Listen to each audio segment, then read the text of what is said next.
Du hast dein Gargut fertig gebacken, deinen Kuchen gebacken oder was auch immer im Gerät und wunderst dich, dass das Gerät immer noch Geräusche macht. Woran liegt denn das? Nun ja, das ist relativ einfach erklärt. Trotz guter Isolierung entsteht die Wärme nicht nur im Backraum selber, sondern dehnt sich natürlich nach außen aus.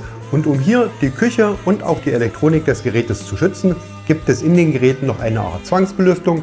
Das ist ein Lüfter, der sitzt oben hinter der Blende etwas quer und bläst dort permanent hier oben aus diesem Schlitz die warme Abluft heraus. Also das, was da ist, wo nicht gebacken wird. Diese Luft wird ausgeblasen und auch wenn man das Gerät ausschaltet, ist natürlich noch eine gewisse Wärme vorhanden, also ein gewisser Hitzestau. Und da läuft dieser Lüfter automatisch geregelt noch etwas nach. Das kann bis zu 10 Minuten, manchmal auch eine Viertelstunde dauern, bis dann eine gewisse Temperatur wieder unterschritten wird, wo keine Gefahr zum einen für das Gerät und zum anderen natürlich auch für die restliche Küche besteht. Und erst dann schaltet sich diese Zwangsbelüftung aus.